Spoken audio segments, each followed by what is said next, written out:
घर, स्वतःचं हक्काचं घर हे व्हावं म्हणून किती आपण स्वप्न रंगवत असतो.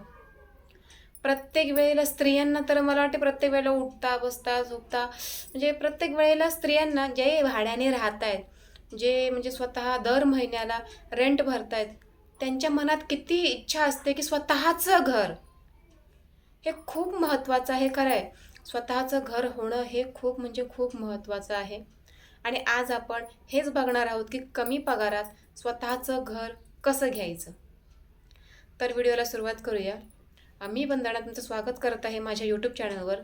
तर कसं आहे ना, आम्ही स्वतःसुद्धा पेमेंट आमचं 20 ते 25च्या दरम्यान आमचं पेमेंट येतं. म्हणजे 20,000 ते 25,000 या दरम्यान येत आहे. तर या आपण शेड्यूल म्हणजे पगारामध्ये आपण स्वतःचं घर घेण्यासाठी कोणत्या पद्धतीने लोन करू शकतो.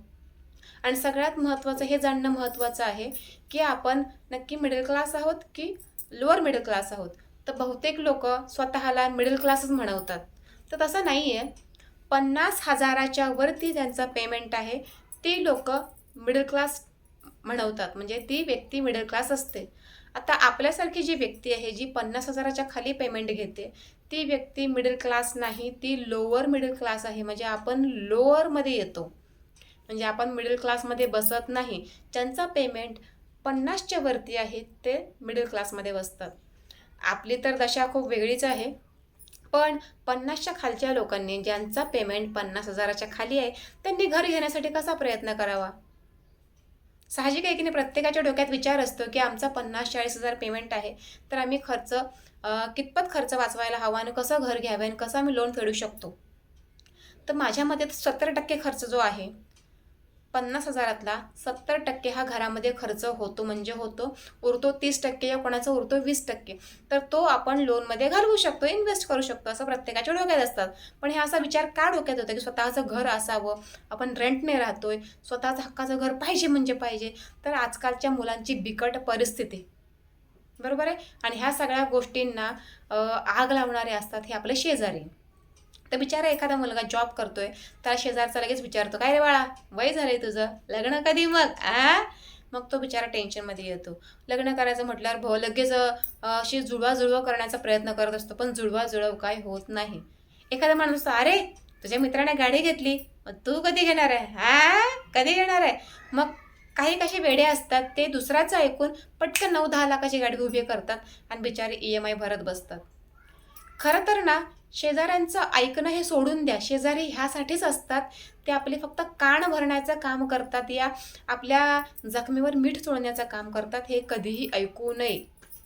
त्यांचं जास्त मनावर घ्यायचं नाही. आपल्याला ज्या पद्धतीने झेपता येईल ना, आपण त्या पद्धतीनेच करावं.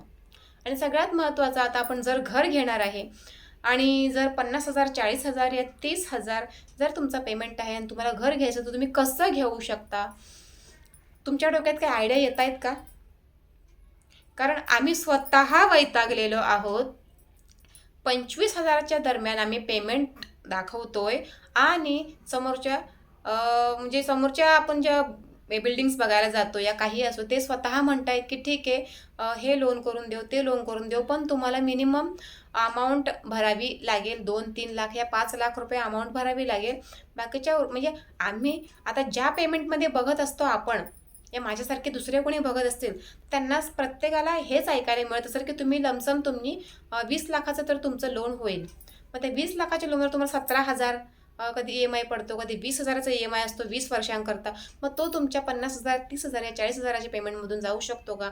ज्या व्यक्तीत 30,000 पेमेंट आहे त्याचा 17,000चा EMI जाऊ शकतो का? तर नाही. अक्षरशः मूर्खपणाचं हे सगळं नाटकच आहे आणि सगळे मूर्ख बनतात. एखाद्याने घर फ्लॅट घेतलाय तर मलाही घ्यायचं आहे.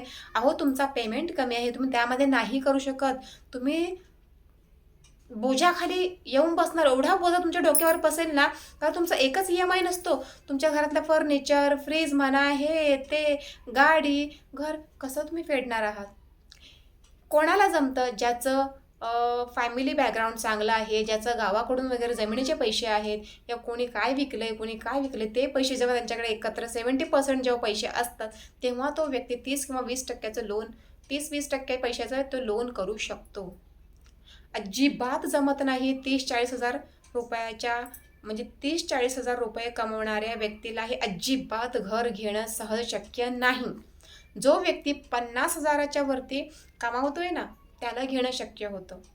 आता काही जण म्हणतील काय, नाही ना आम्ही फ्लॅट घेतलेला आहे आणि आता आम्ही जो फ्लॅट घेतला तो आम्हाला 10,000चा हप्ता आहे, 12,000चा हप्ता पडतोय आणि मग नंतर 5 वर्षांनी आम्हाला तो स्वस्त वाटेल. कारण नंतर हळूहळू बिल्डिंग्सच्या किमती वाढत जात आहेत आणि हळूहळू पगारही वाढत जातात. त्यामुळे हा जो EMI आहे तो आम्हाला कमी वाटतो नंतर. म्हणजे आता जर 10 वर्ष जुने अगोदर लोकांनी जे फ्लॅट घेतलेले असतील तेव्हा त्यांना, आता जर समजा 17,000चा जर कोणाला EMI बसत असेल, त्यांना जुन्या काळात 10 वर्ष जुन्या म्हणजे 10-15 वर्षापूर्वी त्यांना तो हप्ता 4-5 हजाराचा पडायचा. म्हणजे तो एक फंडा ठीक आहे, की आपण जर आता एखादा फ्लॅट घेतला, EMI चालू केला, 5-10 वर्षांनी का होईना तो EMI आपल्याला कमी वाटायला लागतो. कारण हळूहळू रुपयाची किंमत वाढत चाललेली आहे. हळूहळू पेमेंटही थोडा थोडा तरी वाढतोच. असं बहुतेकांच्या लाईफमध्ये ह्या गोष्टी पण मी बघितलेल्या आहेत, की म्हणजे एक्सपिरियन्स असतात ना, मोठ्यांकडून आपल्याला जेव्हा एक्सपिरियन्स मिळतो ना, ह्या गोष्टी मी ऐकल्या. पण हे कधी शक्य होतं? कारण कोणाकडेही अमाऊंट असते ठप्पी असते का? नसते. ती तुम्हाला तुमच्या एका बॅकग्राऊंडमधूनच जमा होते, फॅमिली बॅकग्राऊंडमधून जमा होते. जेव्हा तुमच्या डोक्यावर मोठ्यांचा हात असतो, या तुमच्या गावाला तुमची काही संपत्ती आहे, हे जमिनी आहेत, त्यातून तुम्हाला त्या गोष्टीचा फायदा होत असतो. कुणाकडेही एवढी अमाऊंट नसते, 50-30 लाख रुपये. सहसा आजकाल बिल्डिंगचे रेट किती आहेत? 30 लाखाच्या वरतीच चालू आहेत. मी आता कुठल्याही बिल्डिंगच्या कुठल्याही प्रोजेक्टचं नाव घेणार नाही. आम्ही स्वतः खूप सारे प्रोजेक्ट्स बघून झालेलो आहोत. आम्हाला सहज शक्य होत नाही आहे. जेव्हा एखादा पेमेंट 50,000च्या वरती जाईल, तेव्हा कुठेतरी विचार करू शकतो, की हां आम्हाला फ्लॅट घ्यायचा आहे. पण ज्या व्यक्तीचा पगार 50,000च्या आतमध्ये आहे, त्याने अजिबात विचार करू नये. मूर्खपणाचं लक्षण आहे.